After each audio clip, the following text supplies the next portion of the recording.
Wow, what an honor. I've always wondered what this would feel like. So 8 years ago, I got the worst career advice of my life. I had a friend tell me, Scott, don't worry about how much you like the work you're doing right now. It's all about just building your resume. And I'd just come back from living in Spain for a while, and I joined this Fortune 500 company. I thought, this is fantastic. I'm going to have this big impact on the world and all these ideas.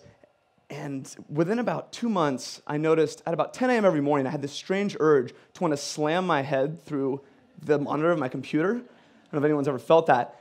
And I noticed pretty soon after that all the competitors in our space had already automated my job role. And this is right about when I got this sage advice to build up my resume. Well, as I'm trying to figure out what two-story window I'm going to jump out of and change things up, I read some altogether different advice from Warren Buffett, and he said, taking jobs to build up your resume is the same as saving up sex for old age. And I heard that, and that was all I needed. Within 2 weeks, I was out of there, and I left with one intention, to find something that I could screw up. That's how tough it was. I just wanted to have some type of an impact. Didn't matter what it was. And I found out pretty quickly after that I wasn't alone. It turns out over 80% of the people around don't enjoy their work. I'm guessing this room is different, but that's the average that Deloitte has done with their studies. And so I wanted to find out, what is it that sets these people apart? The people who do the passionate, world-changing work, they wake up inspired every day. And then these people, the other 80% who lead these lives of quiet desperation. So I started to interview all these people doing this inspiring work, and I read books and did case studies, and 300 books altogether on purpose and career and all this. Totally just self-immersion, really for the selfless reason of I wanted to find the work that I couldn't not do, what that was for me. But as I was doing this, more and more people started to ask me, Scott, you're into this career thing. I don't really like my job. Could we sit down for lunch? I'd say, sure, but I would have to warn them because at this point, my quit rate was also 80%. Of the people I'd sit down with for lunch, 80% would quit their job within 2 months. And this is something, I was damn proud of this. And it wasn't that I had anything special magic. It was that I would ask one simple question. It was, why are you doing the work that you're doing? And so often, their answer would be, well, because somebody told me I'm supposed to. And I realized that so many people around us are climbing their way up this ladder that someone tells them to climb and ends up being leaned up against the wrong wall, or no wall at all. And so the more time I spent around these people and saw this problem, I thought, what if we could create a community, a place where people could feel like they belonged and that it was okay to do things differently, to take the road less traveled, where that was encouraged, and inspire people to change. And that later became what I now call Live Your Legend, which I'll explain in a little bit. But as we've done this, as I've made these discoveries, I noticed a framework of really 3 simple things that all these different passionate world changers have in common. Whether you're, like a Steve Jobs, or if you're just, the person who has the bakery down the street, but you're doing work that embodies who you are. I want to share those 3 with you so we can use them as a lens for the rest of today and hopefully the rest of our life. The first part of this 3-step passionate work framework is becoming a self-expert and understanding yourself. Because if you don't know what you're looking for, you're never going to find it. And the thing is that no one's going to do this for us. There's no major in university on passion and purpose and career. I don't know how that's not a required double major, but don't even get me started on that. I mean, you spend more time picking out a dorm room TV set than you do picking your major and your area of study. But the point is, it's on us to figure that out. And we need a framework. We need a way to navigate through this. And so the first step of our compass is finding what our unique strengths are. What are the things that we wake up loving to do no matter what, whether we're paid or we're not paid, the things that people thank us for. And StrengthsFinder 2.0 is a book and also an online tool highly recommended for sorting out what it is that you're naturally good at. And then next, what's our framework or our hierarchy for making decisions? Is it the people or do we care about the people, our family, health, or is it achievement, success, all this different stuff? We have to figure out what it is to make these decisions so we know what our soul is made of, so that we don't go selling it to some cause we don't give a shit about. And then the next step is our experiences. All of us have these experiences. We learn things every day, every minute about what we love, what we hate, what we're good at, what we're terrible at. And if we don't spend time paying attention to that and assimilating that learning and applying it to the rest of our life, it's all for nothing. It's like every week, actually every day, every week, every month of every year, I spend some time just reflecting on what went right, what went wrong. And what do I want to repeat? What can I apply more to my life? And even more so than that, as you see people, especially today, who inspire you, who are doing things where you say, oh God, what Jeff is doing, I want to be like him? Why are you saying that? Open up a journal, write down what it is about them that inspires you. It's not going to be everything about their life, but whatever it is, take note of that, because over time we have this repository of things that we can use to apply to our life and have a more passionate existence and make a better impact. Because when we start to put these things together, we can then define what it is success actually means to us. And without these different parts of the compass, it's impossible. We end up in the situation, we have that scripted life that everyone seems to be living, going up this ladder to nowhere. It's kind of like in Wall Street too, if anyone saw that. The kind of peon employee asked the big Wall Street banker CEO, said, "Hey man, what's your number?" Everyone's got a number. If they make this amount of money, they'll leave it all. He says, "Oh, simple, more." And he just smiles.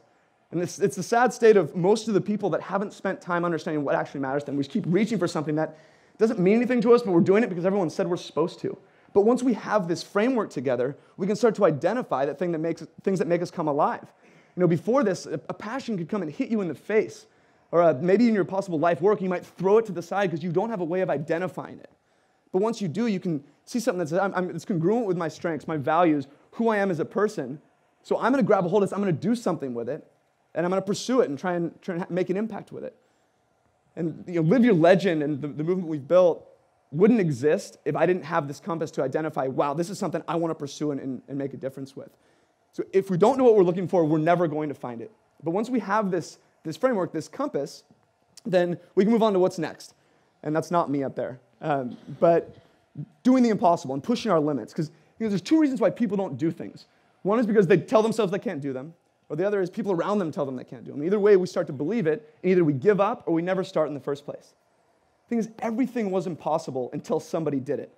Every invention, every new thing in the world, people thought were crazy at first. Roger Bannister in the 4-minute mile, it was a physical impossibility to break the 4-minute mile in a foot race until Roger Bannister stood up and did it. And then what happened? 2 months later, like 16 people broke the 4-minute mile. The things that we have in our head that we think are impossible, often just milestones waiting to be accomplished, if we can push those limits a bit. And I think this starts with probably your physical body and physical fitness more than anything, is we can control that. If you show yourself, you don't think you can run a mile, you show yourself you can run a mile or two, or even like a marathon, or lose 5 pounds, whatever it is, you realize that can be transferred, that confidence compounds, can be transferred into the rest of your world. And I've actually gotten into the habit of this a little bit with my friends. We had this little group, we kind of go on physical adventures, and recently I found myself in a kind of a precarious spot. I'm terrified of deep, dark blue water. I don't know if anyone's ever had that same fear ever since they watched Jaws 1, 2, 3, and 4, like 6 times when I was a kid. But anything above here, if it's murky, I can already feel it, like right now. I swear there's something in there. Even if it's Lake Tahoe, it's fresh water. Totally unfounded fear, ridiculous, but it's there.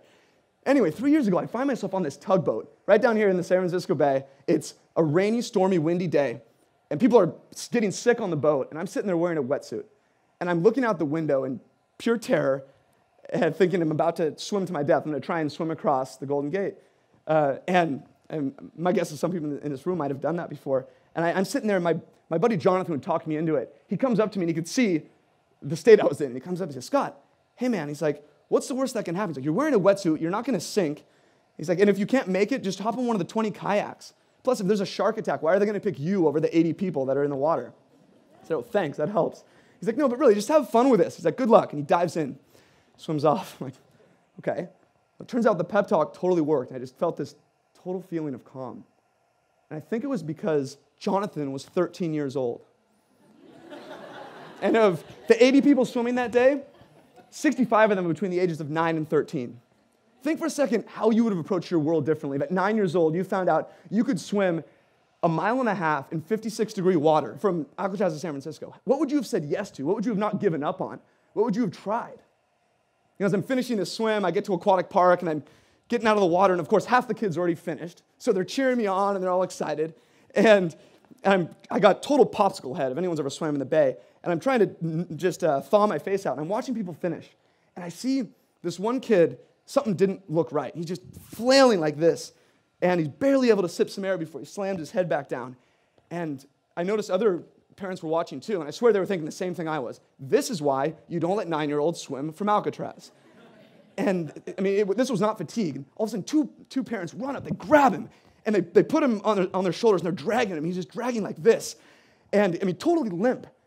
And then all of a sudden, they walk a few more feet, and they plop him down in his wheelchair. And he puts his fists up in the most insane show of victory I've ever seen. I could still feel the warmth and the energy on this guy when he made this accomplishment. The thing is, I had seen him earlier that day in his wheelchair. I just had no idea he was going to swim.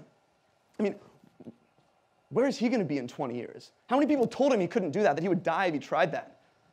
You prove people wrong. You prove yourself wrong, that you can make these little incremental pushes of what you believe is possible for yourself. You don't have to be the fastest marathon in the world, just your own impossibilities to accomplish those. And it starts with little bitty steps. And the best way to do this is to surround yourself with passionate people. The fastest way to do things you don't think can be done is to surround yourself with people already doing them.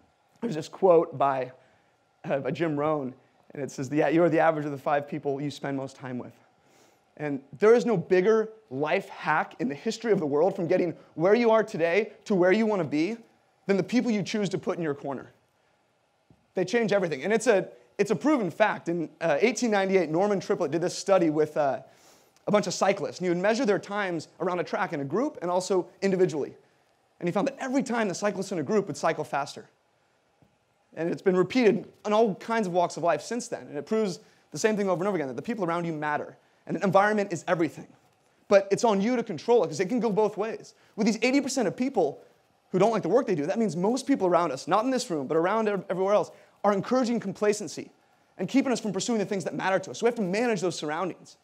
I found myself in this situation, personal example, maybe a year ago and a couple years ago. Has anyone ever had a hobby or a passion they pour their heart and soul into, unbelievable amount of time, and they so badly want to call it a business, but no one's paying attention and it doesn't make a dime? Okay, I was there for 4 years trying to build this Live Your Legend movement to help people do work that they genuinely cared about and that inspired them. I was doing all I could, and there were only really 3 people paying attention, and they're all right there. My mother, father, and my wife, Chelsea. Thank you guys for the support. But and that's how badly I wanted it, but it grew by 0% for 4 years. And I was about to shut it down. And right about then, I moved to San Francisco and started to meet some pretty interesting people that had these crazy lifestyles of adventure, of businesses and websites and blogs that surrounded their passions and helped people in a meaningful way. And one of my friends, now he has a family of 8, and he supports his whole family with a blog that he writes for twice a week. They just got back from a month in Europe, all of them together. This stuff blew my mind. It's like, how does this even exist? And I got unbelievably inspired by seeing this. And instead of shutting it down, I decided, let's take it seriously. I did everything I could to spend my time around, like every waking hour possible, trying to hound these guys with hanging out and having beers and workouts, whatever it was. And after 4 years of zero growth, within 6 months of hanging around these people, the community at Live Your Legend grew by 10 times. In another 12 months, it grew by 160 times. And today, over 30,000 people from 158 countries use our career and connection tools on a monthly basis. And those people have made up that community of passionate folks who inspire that possibility that I dreamed of for Live Your Legend so many years back.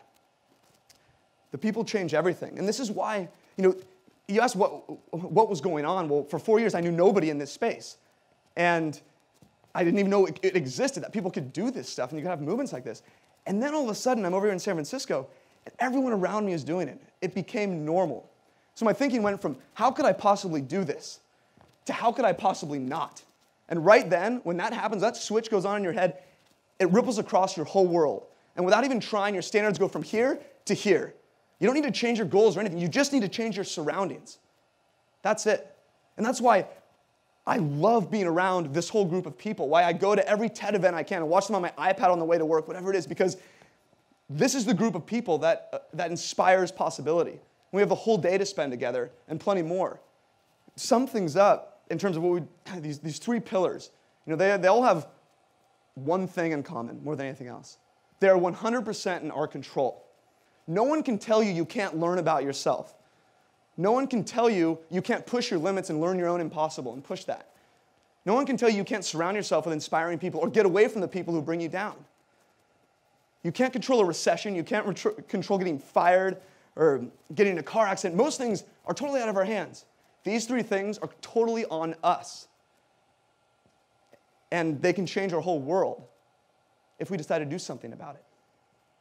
And the thing is, it's starting to happen on a widespread level. I just read in Forbes, the US government reported for the first time in a month where more people had quit their jobs than had been laid off. And they thought this was an anomaly, but then it's happened 3 months straight.